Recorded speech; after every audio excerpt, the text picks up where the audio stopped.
Welcome to World of Marketing Podcast, a Foster Web Marketing production. Here's your host, Tom Foster. Hello, everyone, and welcome to the World of Marketing, where I, Tom Foster, talk with legal leaders about marketing mindset and the growth of law firm businesses. This episode is brought to you by my company, Foster Web Marketing. Since the internet was born, Foster Web Marketing has been the premier provider of customized websites, marketing, video, and strategic marketing solutions for elite law firms. Our unparalleled web technology and marketing systems set the gold standard in the industry, catering exclusively to a discerning clientele who demand the best. Partner with Foster Web Marketing to experience uncompromising quality, cutting-edge technology, and exceptional service. Visit fosterwebmarketing.com to discover how we can help you achieve your most ambitious goals and solidify your position at the forefront of your field.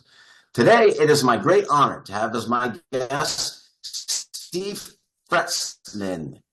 I said that right, Steve? Fretzin. Yeah, nailed it. Fretzin, yeah. Fretzin, there you go. Who is driven, focused, and passionate about helping attorneys reach their full potential. Steve is regarded as the premier coach, skills trainer, and keynote speaker on business development for attorneys. Over the past 17 years, Steve has devoted his career to helping lawyers master the art of business development to achieve their business goals and the peace of mind that comes with developing a successful law practice. Steve, welcome to the World of Marketing Podcast, and thank you so much for jumping on board. Yeah, thank you, Tom. I'm happy to be here and looking forward to an enlightening and engaging conversation. So tell us about how you got to a little bit about your background, how you got into helping lawyers, coaching. Are you a lawyer yourself? No, I'm actually not a lawyer, which surprises many people when they realize I've been in legal for over 16 years. And the shortest version is I started a coaching business helping really entrepreneurs to grow their businesses with a methodology that I created called sales-free selling. And I wrote a book about it. It's on Amazon called Sales-Free Selling. And essentially it's like, I hate sales, you hate sales, we hate being sold to. Why isn't there a more relationship-driven consultative methodology? And lawyers only know about going on, pitch meetings, right? So the idea that I had a methodology that really would resonate with the legal community only came up in 2008 and 9 with the recession. And then I started getting referred with all these lawyers that had lost GC roles, or that their hours were down, or they got let go because they were of counsel, or they were just low on the totem pole. And so I was working with a ton of lawyers, and they just embraced this concept of, hey, I can actually go out and develop business without feeling salesy. And it really took off. And now 17 years later, it's all I do is work with attorneys, helping them all over the world to grow their law practices using sales-free methodologies. Wow. Can you give me an example of what that is? Yeah. So, attorneys are notorious for doing a few things. One is talking about themselves, talking about their prowess, how great their firm is. And you can see it, you put together websites and they want to tout it, talk about all the things they do great. And what they're in, that's, again, as I mentioned, they call them pitch meetings, and they go in and they do a ton of free consulting. And this is, what we would do for you. And unfortunately, the way I look at it, it's like me going into a doctor's office and saying, hey, doc, my arm hurts. And he says, well, let's just cut it off. That's an easy way to fix it. You're not going to feel your arm, pain anymore. So prescription before diagnosis is malpractice, is sort of a tenet of the system, in the sense of we need to spend a lot more time building trust and likability through relationships. We need to set control elements through, setting agendas. We need to spend more time doing, question and answer, and really learning and understanding, about the person's problems, what their needs are. Does it really fit with what we do? And qualify, do we want to move them forward? So, as a web company, you've probably had people like drag you through the mud for months and months and months, and then just ghost you, right? And lawyers have the same issue. And so everything that I'm teaching is meant to get the best result with the least amount of time and effort. And a lot of it has to do with learning about what's going on versus hoping or wondering what's going to happen. And, that's very similar to how we talked. You've got to the client They're, meaning the lawyer's client, they're the hero of the story, not you, right? You got to take your ego out of it. They're the hero of the story. You're merely the guide, and you're there to solve their problem. That's why they're hiring you. And you need to understand what their problem is. And that's how we've, marketed, taught lawyers how to market for, 25 years, is that you have to address their problems. And, that's the kind of content they need to put on their website, is answering their perfect clients' problems. And then their perfect clients will come to them. And then they need to address that. Yeah. So we're taking a sort of a left turn when most lawyers are going to want to take a right turn. And it's because they're not taught business development in law school or at the law firm level. And so they don't have a system. Right. It's like me walking into court and I've watched my cousin Vinny in a couple Law and Orders, and I'm going to, woo the judge and I'm going to win the case. It's not going to happen. I'm going to get probably thrown in jail. Right. So why don't lawyers have a system to follow that's proven that gets them results, similar to why don't they have a website with someone who knows what they're doing that gets them the numbers, right? Gets them leads in the door. And the reality is that they just don't realize that there's experts out there that do what I do. Yeah, you're right, 100%. Like, they go to law school and they're taught to be great lawyers, and they're actually taught marketing is bad. And you shouldn't have, if you're a bad lawyer if you have to market yourself. And they live off referrals, and they're always going to, referrals are always going to be the best kinds of clients and cases that come to them. Of course, that's how that business works. But they do have to advertise as well. They have to advertise and get their name out there. And they also have to employ staff.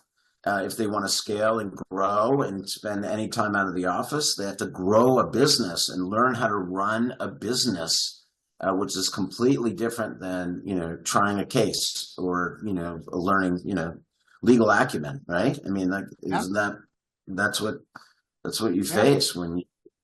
So how do you, tell me about your first client, your first lawyer client. How did they come to you? And how did that work? Yeah, so appreciate that question. So it was referred to me by one of my entrepreneur clients who said, hey, my lawyer is asking me a lot of questions about how I build business and what do I do, because his hours were way down and he didn't really know what to do. And so he got referred to me. We sat down, and the way I do any meeting, the first meeting is a bloodletting exercise, right? So tell me what you do, tell me what you like, what you're good at doing. And then I try to identify where an individual's gaps are. And of course, I had like a page of notes because this person had never really done any formal planning or execution on business development, had attended a few conferences, written a few articles, a bunch of random acts of marketing, and that was about it. So the idea that person's in the phone stopped ringing. So that individual really needed me to learn all these skills and start planning and executing on how he was going to build a law practice that could be sustainable for the rest of his career, not just for a year, right? I mean, this is something we want to build, and you get to 250, 500,000, then you get to $1 million, and then it's game time after that. So again, and then I just got referred another and another and another, and it just took off. And I think within about 16 months, about 85% of my business was lawyers and law firms. And I remember saying I was teaching. That was a lot, right? That was a lot in a short amount of time. Yeah. Yeah. And I remember talking to a lawyer about specialization, and he goes, why aren't you a specialist? Seems like you work with a lot of lawyers. I'm like, I'm thinking about it. Like I hadn't pulled the trigger yet, but the reality is, like, I gave up some financial institutions and some accounting and some other companies. I worked with a ton of web companies in the past. And I just said, all right, so look, if they come my way and I really want to work with them, I still can. But all of my marketing, all of my branding, everything is going to be lawyer, lawyer, lawyer. I'm going to be a big player in a small pond versus a nobody in a massive pond, which is like the sales training industry, which is multi-billion dollar industry. And I've never looked back. It was the best decision I ever made. I work with the nicest, smartest, best people in the world. And I wouldn't change a thing for any amount of money. It's just every day is better than the next.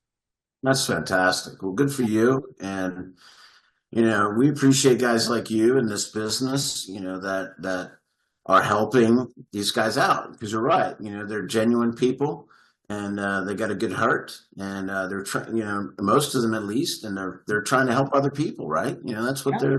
they're in the game for. Yeah.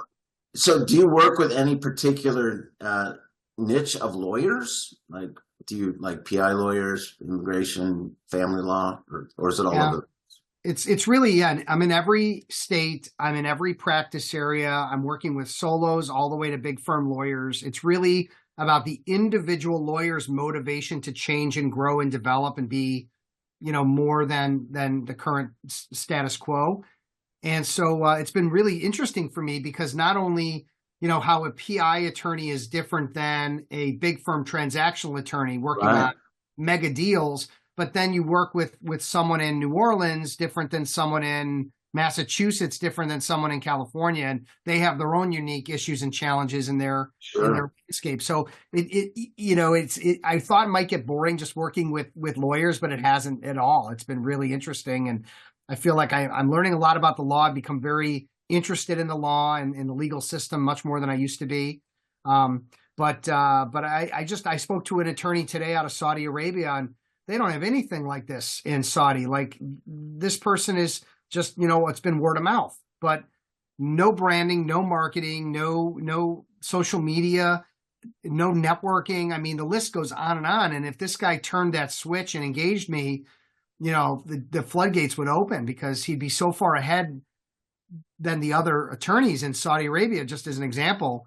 But that's what we're looking to do is get, allow attorneys to get way ahead of the competition, early on in their career as possible. And you're right, what you said. Everybody's unique, like you can't pigeonhole anybody really. I mean, they've got their own brand, and it's their own expertise. And that's what happens with, people work with people they like. And you said it in the beginning, you got to build that know, like, trust to work with anybody. And it's, people need a lawyer. People don't usually call a lawyer because they're happy about something. Something's happened to them, and they need help with something that only a lawyer can do. And that's a big responsibility, for the lawyer, and for the person to find the right lawyer. So how do you train lawyers to do this? How do you train them to build this know, like, trust? That's a great question. There's two answers that I'll give you. One is that just like, all right, so you're a musician. My son is a musician. I've always wanted to be a musician. Okay, but I'm not. But like, what does it take to become a great guitar player? So we had my son, bought him a guitar. Okay, not much moved. We hired a teacher who went in and spent 3 years with him, and it really made a difference. But not until we put him into School of Rock, where he had to play with a band and he was forced he had a bunch of new teachers, that things really took off, and then a stage presence and everything happened. So with anything that we want to become great at doing in sports and music, I'm perfecting smoking meat in my backyard. I made some great ribs this weekend. Everybody was blown away. That didn't happen overnight. So what I'm doing is I'm treating lawyers the same way with business development. There has to be some planning involved to identify where the low-hanging fruit is, where the lawyer would enjoy spending time versus being miserable. We want to talk about learning processes and methodologies that can get them, into a routine. And then we want to improve performance. So the same way we would want to plan and execute improve performance on music or cooking or sports, business development's the same way. And so how I do that is I have a 3-prong or 3-leg of a chair, stool, whatever approach. One is I have a training class that they attend for 90 minutes a week. They're in a room with 10 to 12, 13 other attorneys. They learn everything they never learned about business development from me. They work with attorneys all over the world, and they love it. They enjoy it. It's very interactive. And they're internalizing these systems that they're going to own for the rest of their career. So that's one. The second one is one-on-ones with me. As we said earlier, Tom, everyone's unique. They're unique in age, they're unique in personality, unique in practice area and everything else. So I'm giving them a lot of one-on-one attention monthly. so that they're on the right track. And then I'm also on the third step is I'm on full retainer. So they go on, let's say you have let's say a lawyer has a big meeting coming up and today's Monday and it's on Friday. They would call me up today, tomorrow and say, hey, I have this big meeting on Friday. I want to talk it through with you. And we sit and we pre-plan what questions should be asked. How are you preparing for that meeting? What relationship things are you going to do? How is this going to go? So we kind of know how it's going to go before it happens. And then check this out, Tom. Then they're going to call me after the meeting on Friday and tell me how it went. And we're going to pick it apart to see what went right, what could have gone better, what can we learn so that the next meeting that individual goes on, they're better than the last time. And when you do that over and over and over a period of time, think about how good you can be at anything if you have direct feedback and improvements on every engagement. So that's what I'm doing. And it's been my bread and butter and helping lawyers all over the place for, over 16 years. That's fantastic. I love that process. We call that OODA looping, where you check out at the end, you go back and you review, what did we do wrong? What can we do better? And getting better and better and better. It's awesome that you're kind of like Gandalf, right? You're kind of like there to be their guide, to help them through, and that you're available to answer these questions when they have these big things going on. They can rely on you for that, and and sometimes one of their lawyer buddies, right? Yeah, and sometimes, Tom, when they're going to do something that is a bad idea, I put down my staff and I say, "Thou shall not pass." I'll nerd out with you a little bit on the Lord of the Rings. That's great. And hopefully they listen to you, right? They listen. Well, I think they do. This is a trusted relationship. We become very good friends. I'm essentially going to work with them for the rest of their career, even though my engagement's only a year or two long. I let everyone that I work with know, look, I'm never gonna stop talking to you because I'm not being paid. If you call me 10 years from now or 5 years from now and you need something, I'm not going to go away and say, well, I'm not on the clock. I'm not going to answer your question. No, I'll be your coach for life. You just gotta you gotta execute, man. Well, it's true. You get attached, right? You become friends, and because you care about their success, and that's the only way to do it. Really, is get ownership of it as well. You got to feel it. That's why you got to get to know them. You got to get to know what their interests are, what their goals are. And then when you help them achieve their goals, that's part of the reward besides getting paid. Part of the reward is that. So why don't you tell us about one of your favorite success stories with one of your clients? Can you do that? Sure. So I've got a ton, but there's one that just popped into my head. Her name is Angela. She's an attorney at a firm where, she just was being given everyone's work and she was doing work she wasn't enjoying and just was like, it wasn't really, the plan that she had for her life and her law practice wasn't really happening. And so we said, hey, listen, let's work together. Let's go out and get the clients that you want to work with in the area that you want to focus in. And no matter what the firm says, when you start bringing in business and they start seeing that glimmer in your eye and that hunger, and you're actually bringing in the results, it's very hard for them to say, well, wait a second, you need to stop that. And you need to do this, crap work that we're giving you. And she just became unstoppable, not only in bringing in clients and basically filling her entire plate with her own clients and her own work that she enjoyed, which is a very highly sophisticated and unique speciality. But essentially she was building this great brand for herself at the firm where everyone was starting to get to know her because she had that piss and vinegar, kind of attitude. And she's like, I'm after this. And she was posting on social media and she was networking internally with her partners. And she was, just being really out there. And I was just so proud of her. And then she calls me up and tells me one of these success stories of closing this big deal that she never would have had, years ago. And I just, I swell with pride that one of my, prized pupils is succeeding. And I don't think if I got a big check, for something that I accomplished, I think I feel good. When I get a call like that, Tom, I'm over the moon. Like that's what drives me every day, getting those kind of calls. I'm totally with you on that. When I have clients that, land that big case because of, some advice that we've given them, or, content we've done for them, or, and they appreciate it. They recognize it, that we've helped them. And that's what it's all about. That's really what we do it for. That's great. But I don't think everybody's in it for that. I think there's a No, lot. definitely not. Either bad actors or B, people that, it's a transaction and you pay me and I give you this and that's sort of it. And that's fine. Again, for certain things, that's fine. But I think for what you and I do, the relationships and the results matter. And that's how we build our brands and how we continue to get word of mouth, business in the door. But more than that, it's we're watching people evolve, which is beautiful.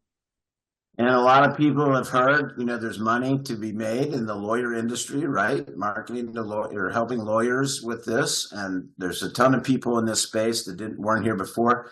And they're like snake oil salesmen, right? And they're medicine men, and they're, selling them the get rich quick, next technology, next thing to do. Now we got AI, right? Like AI is just going to make your problems worse. But that's what we're facing against.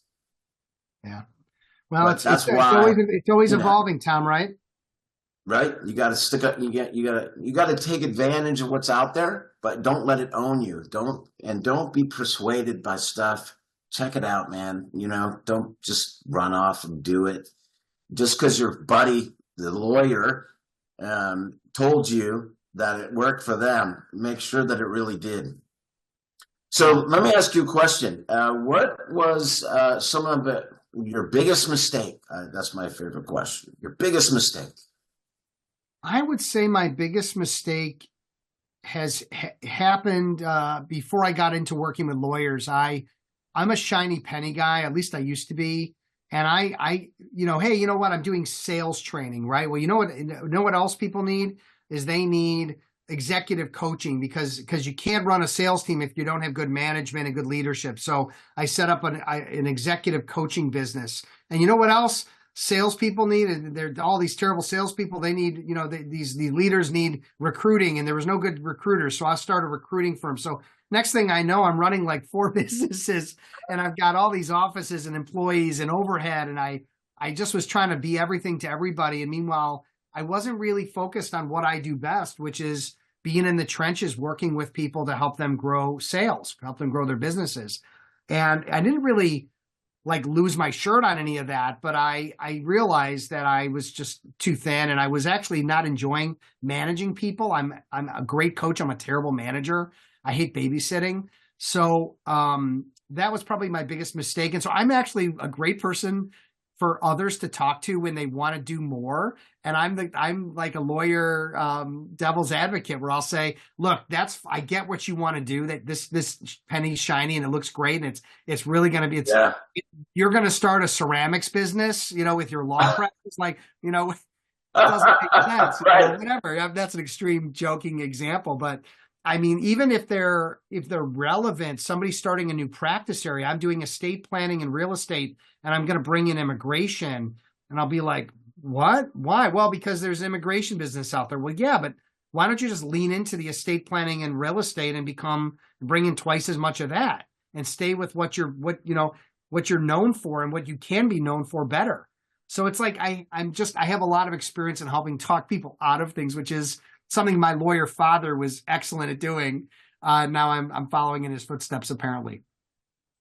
Okay, so I got a great follow-up question to that. So what do you tell a lawyer that is very good at a certain practice area that they don't want to do? Like, what happens is they become very good at it, and they've got a great reputation, and they get tons of business, but it's killing them.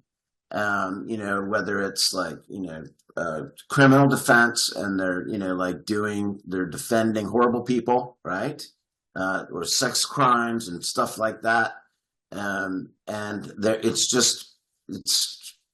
but they're great at it. And and they got a great reputation for it, and they get tons of business, but it's making them crazy. What do you do with those guys? Well, that's a complicated question, and I can't say that there's a one size that fits all answer.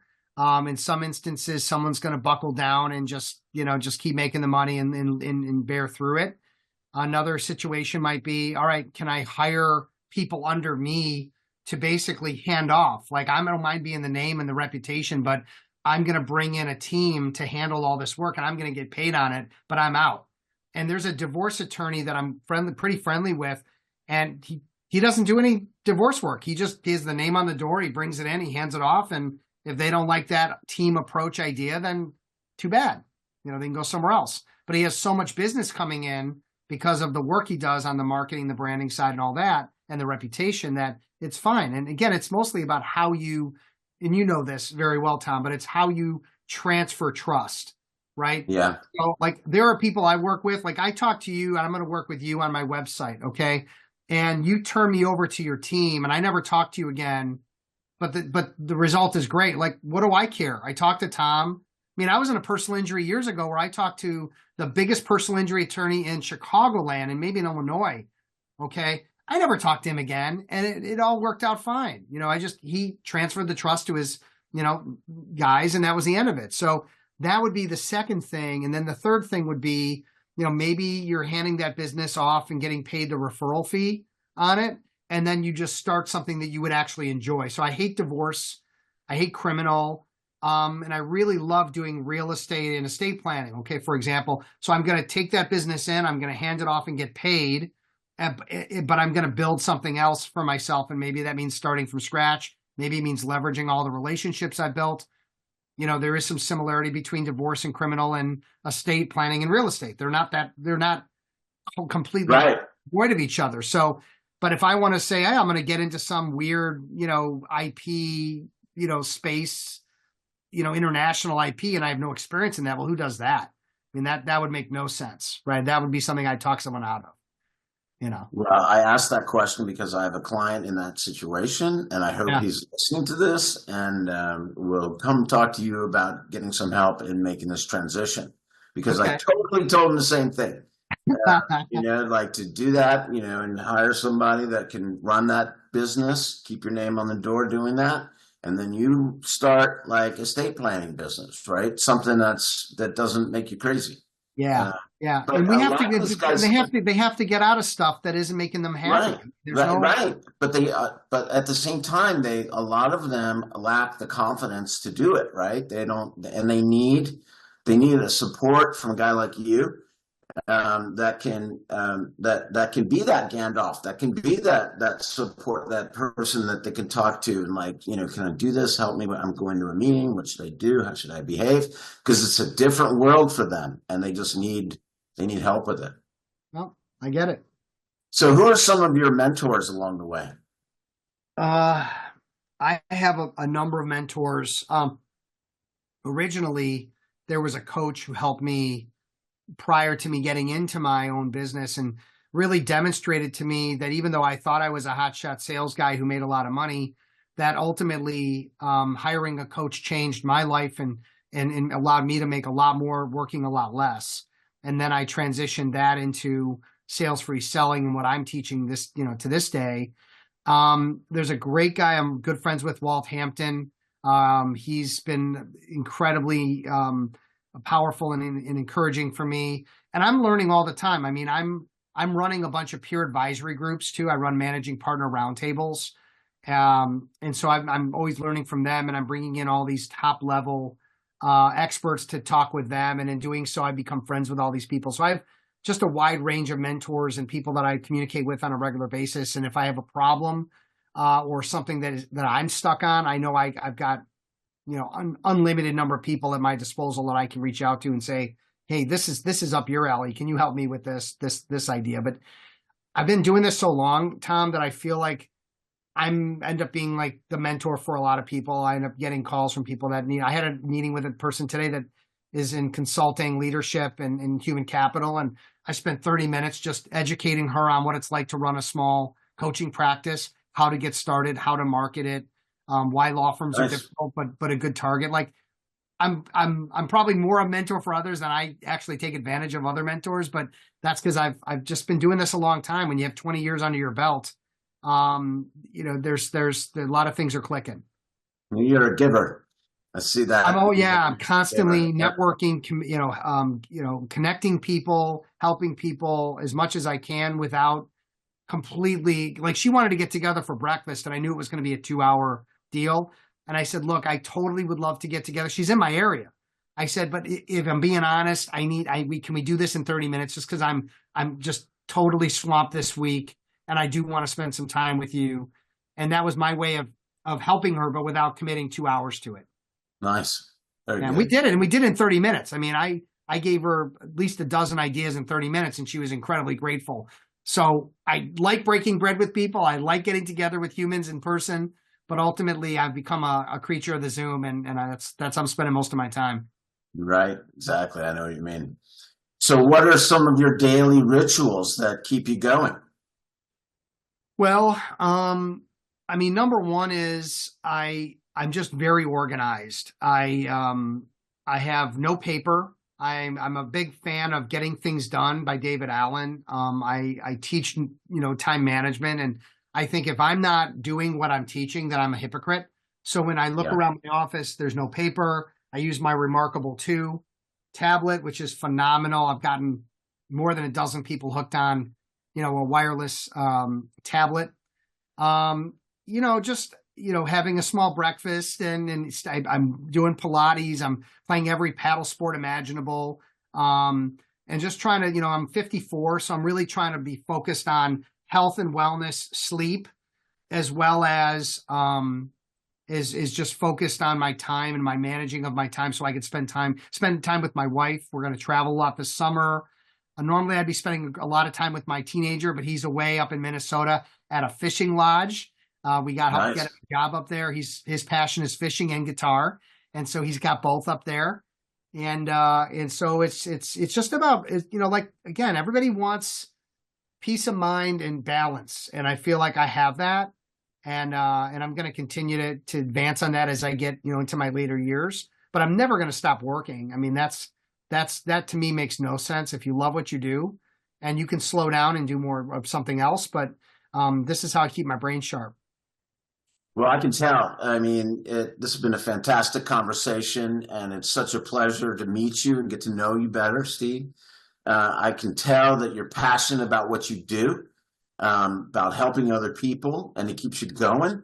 And, so let me ask you this. If somebody would like to work with you, if they like what they're hearing, and I hope that you guys have, and want to get to know Steve too, I want to get to know him better as well. What's the best way to get a hold of you?